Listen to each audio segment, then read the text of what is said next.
So the Final Five will look different next year. Yep. Can you talk a little bit about the decision to have 6 teams come here instead of trying to pare it down to 5 or 4, or have 3 rounds of playoffs to leave it as a 4-team tournament instead? You bet. You know, some of the things you've mentioned, Todd, certainly were on the table with us. In fact, all of them were on the table as we're considering, you know, how to kind of move forward here from 10 to 12 teams. We did have some experience with kind of the buys, with 3 rounds and buys, etc. Kind of watching how the CCHA does their championships with 12 teams. We obviously had some different ideas. There's certainly consideration of eliminating 2 teams and keeping it at 10 right here. A very successful model and format for running our championships. So certainly that was under consideration. And then, you know, look at kind of where we ended up, to be honest with you, with 6 first-round sites, bringing 6 to the championships, modifying our format here a little bit, still ending up with certainly financial considerations, still ending up with basically our 5 gates out of the whole thing, combining one, but still ending up with 5 gates. And so we just felt, you know, that was most important. And you know, certainly it works out for us financially, but also from a coach's standpoint, 2 things come in there. With the 6 teams, which they were most supportive of, it's just a sense from the coaches that it's really, really important to programs to get to the WCHA Final Five for a lot of different reasons, Todd. But at the same time, you know, we wanted to make sure that we were in real good shape. I would say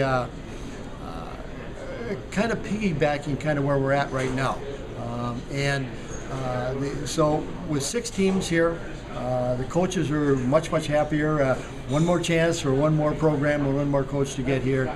And then once they got here, as I mentioned earlier, in the press conference, the coaches were very concerned about the whole idea of playing a 3rd place game.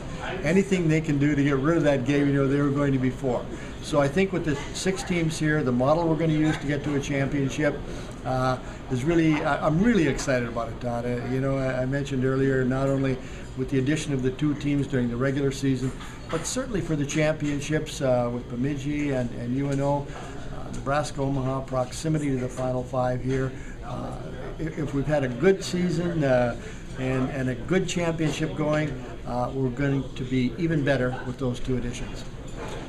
And maybe if you could talk about the decision to get to rebrand, maybe, or get a new Broadmoor Trophy. I mean, you had mentioned the bowling trophy concept of the old one kind of just being picked up somewhere along the line and used as a championship trophy. And you know, maybe this one matches the weight of that the league has a little bit more, maybe. Certainly, it does. You know, I guess the bottom line for us, hopefully what we've done is, you know, have the championship trophy, obviously emblematic of our championship here at the Final Five, a little more in line with our, you know, our great McNaughton trophy, the trophy used for our regular season champion.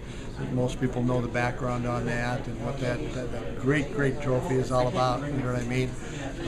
And there was just a general feeling both from us and from the Broadmoor itself that they needed to, when you as you mentioned, Todd, we've kind of called the trophy we've used for a number of years for our championships here kind of a giant bowling trophy. You know what I mean? It didn't look too good next to the McNaughton. So the people at the Broadmoor were great about it. Steve Bartlett and the crew out there about you know, really commissioning something new.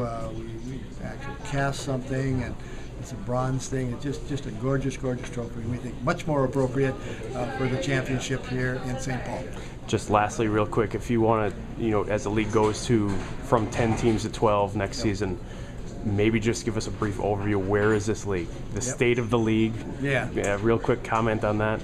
Well, you know, as Todd, you mentioned, it was not an easy process to go from 10 to 12. The league, trying to be modest there, but, you know, it's had really good success over the last, you know, 10, 12 years, and really kind of, you know, elevated ourselves, we think, in a lot of ways. I think we settled into that pretty darn well.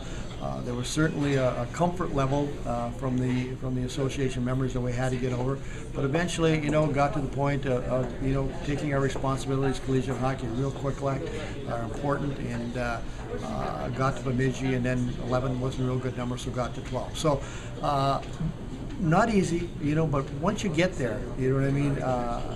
It's, I mentioned earlier, if we're pretty good at 10, we're going to even be better at 12. And really, I think that the two institutions are really going to complement and bring a lot of things to the table for us too.